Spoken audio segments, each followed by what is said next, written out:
What's up, everybody? You are listening to the Credentials Unscripted podcast. I'm your host, Matt Sterenberg, and we've got another phenomenal episode for you today. Today, we're talking about the post-secondary outcomes for dual enrollment students. So we have talked with a number of people that are experts in dual enrollment. We talked with John Fink from the Community College Research Center about the participation rates and the data around participation for dual enrollment students, which we had never really had before.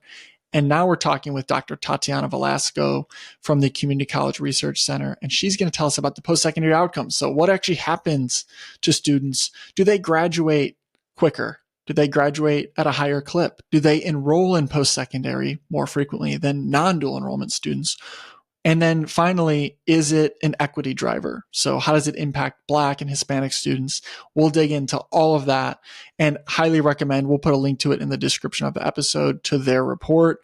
If you want to nerd out, check it out. But it's got a ton of information, graphs, reports, state by state, total demographic data on what the outcomes are. So fascinating conversation. And this is a big topic. We have to look at the outcomes if we're going to continue to push dual enrollment.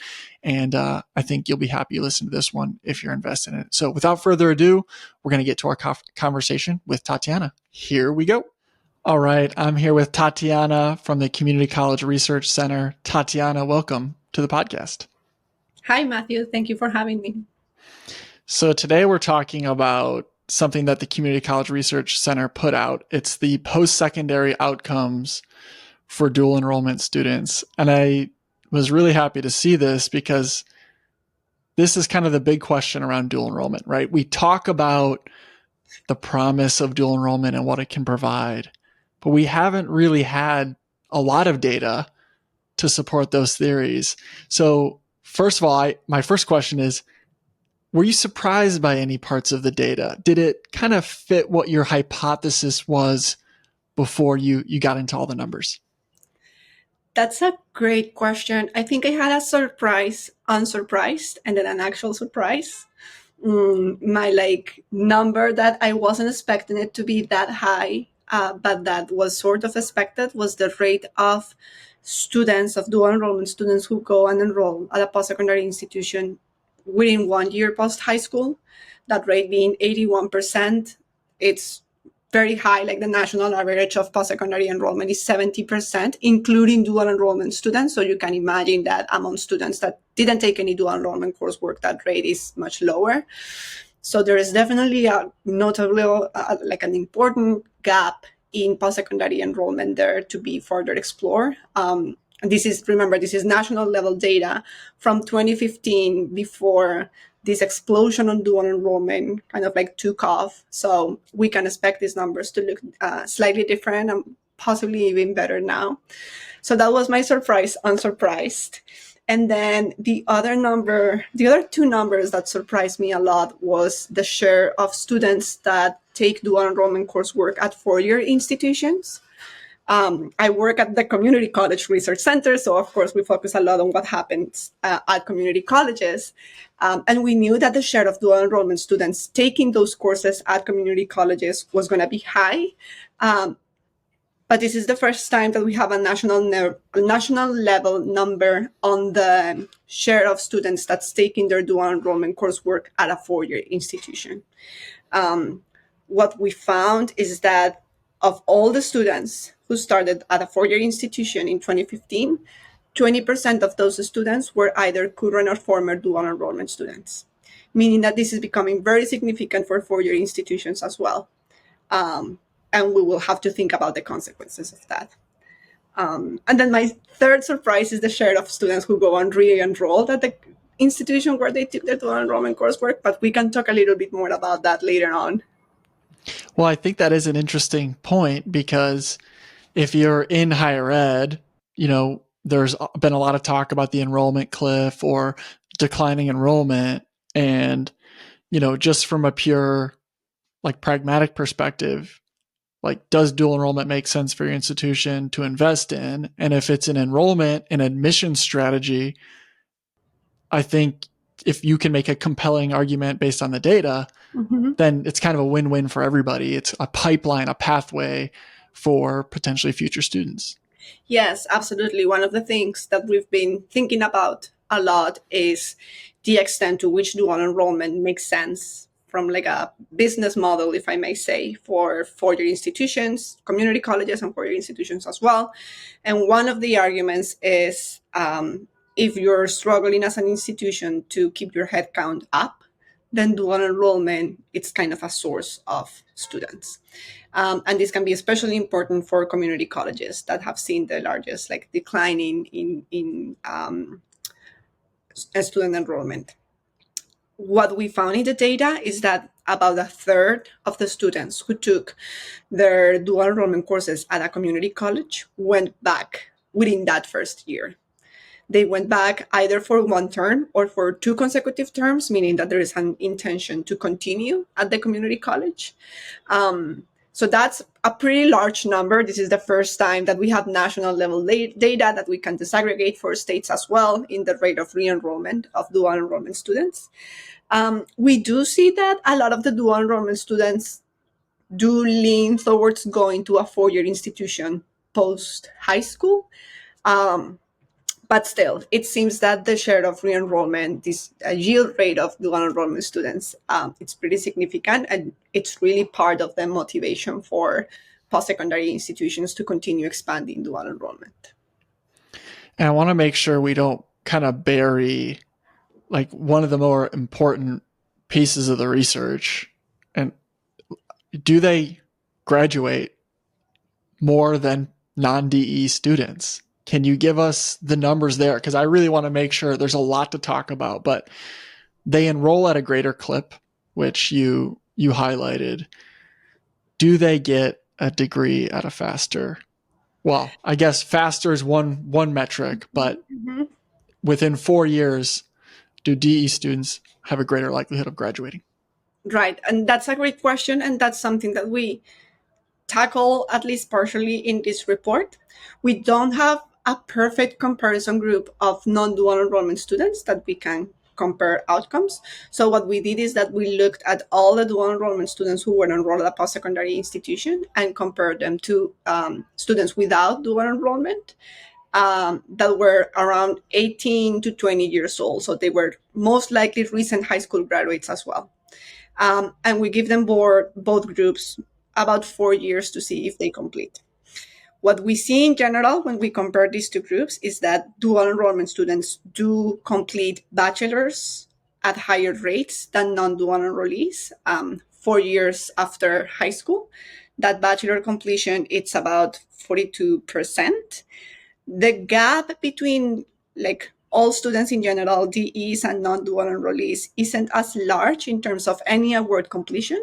But when we zoom in into a specific subgroups, such as low-income, Black, and Hispanic students, the gap in award completion between dual enrollment students and non-dual enrollment students increases in favor of dual enrollment students. So, for example, among Black students at a post-secondary institution, the gap in award completion is 11 percentage points. So 29% of Black students who took dual enrollment will complete an award after 4 years of from high school, and non-dual enrollees after 4 years from enrollment will have completed, 18% of them will have completed a degree.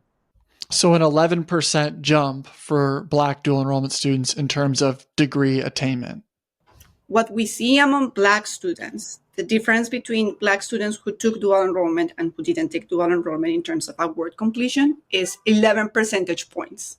So if you want to put this in relative to the award completion rate of non-dual enrollment Black students, it's more than double the completion rate of them, because their completion rate is 18%, and the completion rate of Black dual enrollees is 29%. So it's a pretty significant gap between these two groups. Again, this is not causal. This is not like something that we can fully attribute to dual enrollment.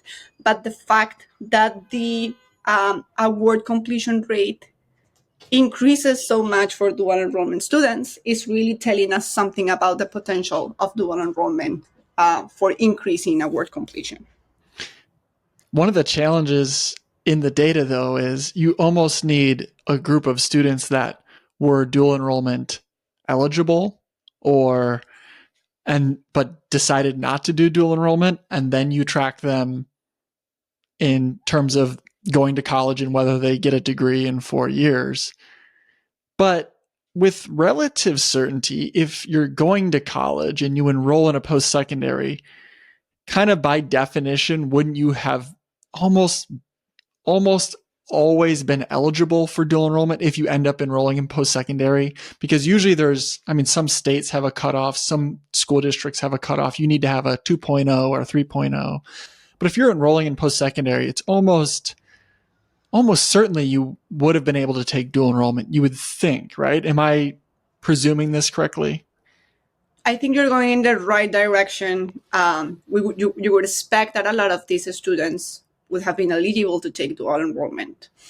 What we know, especially at this moment in time, 2015, is that dual enrollment was pretty much a program of privilege and continues to be a program of privilege for a lot of students. And so the students who did get to participate in dual enrollment were pretty different, even among Black students, and even in comparison to students that ended up going to post-secondary education.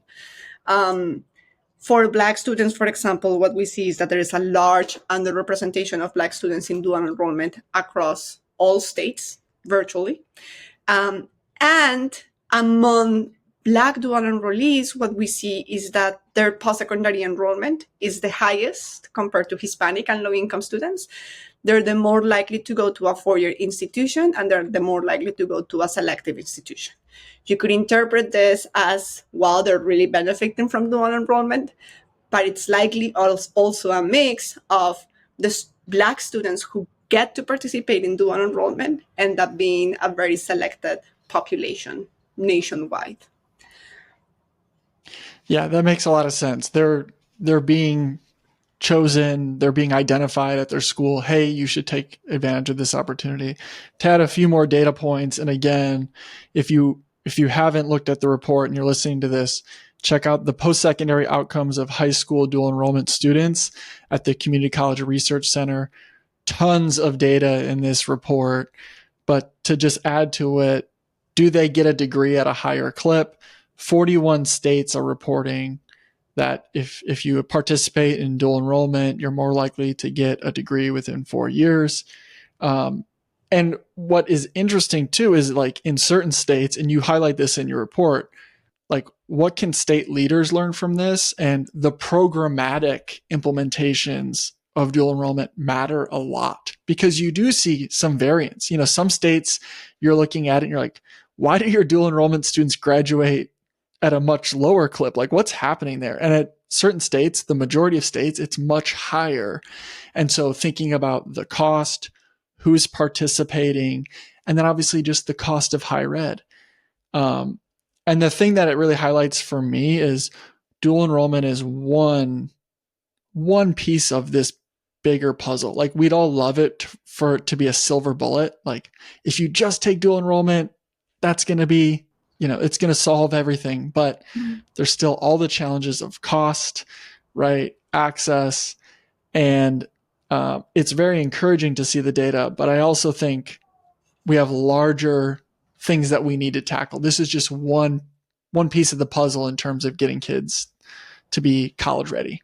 That's right. And one thing that we really tried to emphasize and frame when we were presenting the state-by-state findings was the fact that there are differences in access to dual enrollment, especially among specific subgroups of students like Black and Hispanic students. And those differences in access and representation of dual enrollment should also serve as like an interpretation point, like a reference point in terms of, if in my state I see that the bachelor completion rate of dual enrollment students, it's not as high in the rank as it is for other states, I should also read that in the perspective of how good is access and representation for these students in my state. I wanted to highlight another thing about dual enrollment. You were mentioning the extent to which dual enrollment is a silver bullet or not for students. And of course, the fact that this in the context of an analysis that really doesn't have a metric of like the causal effect, right? We're kind of like comparing different groups with different participations in dual enrollment. One thing that is really powerful about dual enrollment, and that, has made us think for the longest time that it is really empowering students to succeed in post-secondary education, is that it enables students to participate of the college experience while they're still in high school. And in many states, they can do that at a lower cost. Sometimes it's even free for them, which ultimately should enable two things, especially for students from underrepresented groups. First, making the idea of a post-secondary degree possible. Sometimes people doesn't even imagine that a college education is for them, and the fact that you get to participate in college level coursework opens that door in your mind. But then the second is that if you take courses when you're in high school that can be transferred to a post-secondary degree after, then you're saving not only time, but also money. So basically, if you take the right courses, you should be able to complete in a shortened amount of time. And so that's kind of the data that I was looking for. And I apologize if I missed it in the report, but a lot of it was based on 4 years. Like, what's the data after 4 years? I think 6-year data would be really interesting. I don't know if you have it, but like you said, part of the promise is you get college credit. You won't have to spend as much time in college. Therefore, it's not going to cost you as much. I apologize if I missed it, but that to me, I wonder if we can look at that piece of it, or if I missed it in your report. Yeah. So one of the limitations, given that we're looking at students who start dual enrollment in high school in 2015, is that we don't have enough data available to look at outcomes 5 or 6 years after their expected high school completion. So that definitely makes it a shorter amount of time for a work completion. What I will say is that a 36% completion rate for bachelor completion rate for dual enrollment students is enrolled after 4 years post high school. So this is around 3 years post-secondary enrollment. It's pretty large. About a third of them are completing degrees 4 years after high school completion, which is really important. And then another piece that's important to highlight here is that there are a ton of students, about a third of students, that continue to be enrolled at a post-secondary institution, meaning they're on track to complete a degree, hopefully, with the support of their institutions and their states that can achieve that. We see this group as almost like a low-hanging fruit in terms of these students are already there. They already have the exposure and the advantages that dual enrollment got to offer them. As an institution, all you need to do is to give them that push to complete the degree that they need. So yeah, I would love to have a longer time window to explore and to compare to non-dual enrollment students. But even with this relatively short window of time, I do think that the results are pretty telling of a trend. I think, if I'm being totally honest, there is a ton of, you could look at this report, there's a ton of success related to what dual enrollment, the opportunities that it's providing for learners. I think, candidly, what it highlights for me too is the challenge of higher ed broadly.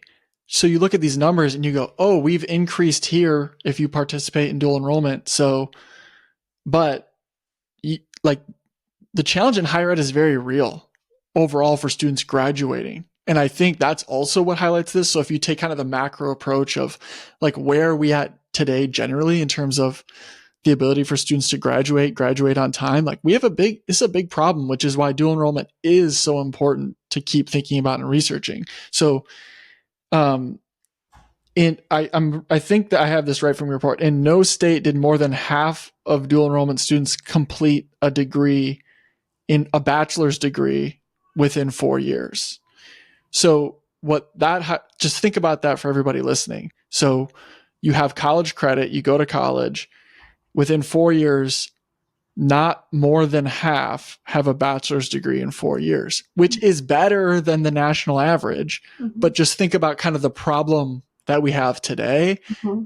That's what stuck out to me. You just start to look at the numbers and you're like, wow, like this is a big deal. Yeah, I agree. I think that one of the big topics in the national conversation is the value of a college degree and the effort that monetary, time-wise, the effort that it requires to enroll and complete a degree, let alone on time.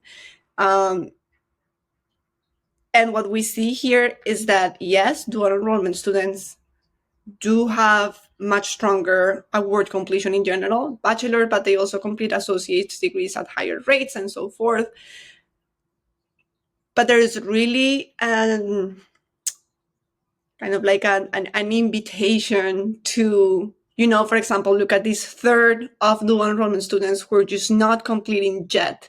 How can we help them complete? Maybe these are students who, are having to be in and out of their college because they have to meet other responsibilities, because funding isn't available, a million of things.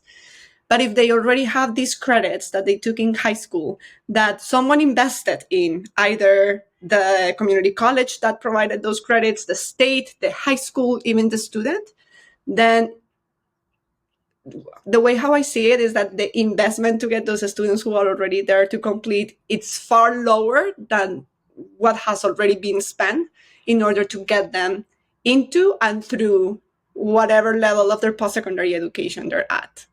There is also a huge need to expand college completion and award completion in general, but to do it in a way that's effective, that's open to everyone, again, that's cheaper. And so again, to that, I think that dual enrollment can really potentiate that. Having said that, dual enrollment is implemented so far very different across many states. Some states are farther along in the process of expanding dual enrollment than others. So that's also another thing to consider, depending on from where you're listening to. Yeah, it would be great if we could say, on average, you save $15,000 by participating in this many dual enrollment courses or whatever. I think that would be an amazing data point to the learner. And like you highlighted, I mean, there's a lot of challenges that are very difficult to solve for, that are kind of bigger higher ed issues. But think about these stories. If I'm a student and I'm participating in dual enrollment, I'm thinking about college, right? And obviously I'm more likely to go when I participate in dual enrollment. But yet something happens along that journey. And so for many years, I was planning on going to college. I'm preparing for it. I'm taking courses at the community college or whatever it may be. I enroll, and there's still this massive need for data on why students don't persist in higher ed, but that's not, we could probably talk for another hour on that, which isn't really the purpose of today's conversation. But again, strongly recommend checking out the report. Tatiana, what else should I be asking you, or what do you want people to know about the research that you've done on the outcomes of dual enrollment students? I'm thinking about two different fronts. There's still a lot that we need to know and understand around dual enrollment, especially given the rate at which it has grown nationally. But I think in general, the reason why it is growing so much is because people, institutions, students, everyone involved sees the potential in dual enrollment, right? A lot of the research that we've been conducting, me and my colleagues at CCRC have been conducting around dual enrollment, is not only how can we expand it and make it worth the investment for states, students, community colleges, for your institutions and else, but also how we can make it work, right? How we can make it work for any student who's now taking these courses, it's now considering going to college, but really doesn't know how to navigate that experience, right? Maybe my parents don't know what dual enrollment is, cannot offer advice or guidance. And a lot of the work that we've been doing and my colleagues have been doing is around how to address the needs of those students, especially in terms of advising, guidance, motivation, which is really important, like taking the classes that will really set you on a path of a program and a degree and a career that's really gonna take you, to a good salary, yes, but also to a fulfilling career. So that's one part to it, but also how can we expand it in a way that it benefits all students and it gets them to complete on time, in terms of what policy efforts, what finance models can help, what type of courses they should be taking. There's a lot that happens within dual enrollment that we're still trying to polish together. Policy makers and practitioners are, putting what we know into practice and come back with lessons. So we're all just trying to make a big effort from different fronts to improve this, which we continue to find to be very promising. Well, I think it's fascinating. One more plug for checking out the paper, The Post-Secondary Outcomes of High School Dual Enrollment Students. I mean it when I say there's maps, table after table, graphs. And if you're curious about your state and where you stack up, some of that stuff is gold because there's something there, right? Certain states have very specific legislation or policy around dual enrollment, and it's very instructive to potentially how states can improve. Like some of this is just at the policy level, right? How accessible is dual enrollment? Like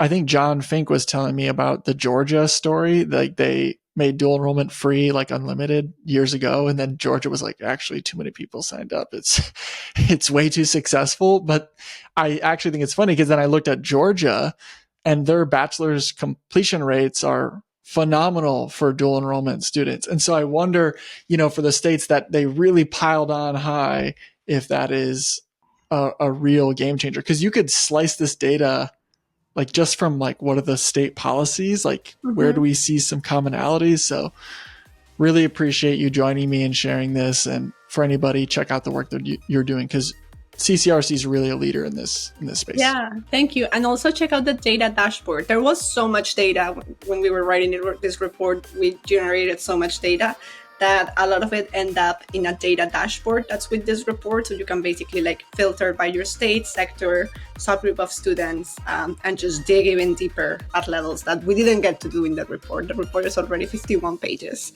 But thank you for having me, Matthew. Appreciate it. So that is our episode. Thank you again to Tatiana for joining us and sharing her insight and the research that the CCRC is doing. Very cool stuff. And if you heard what sounded like a baby in the background, it was a cat.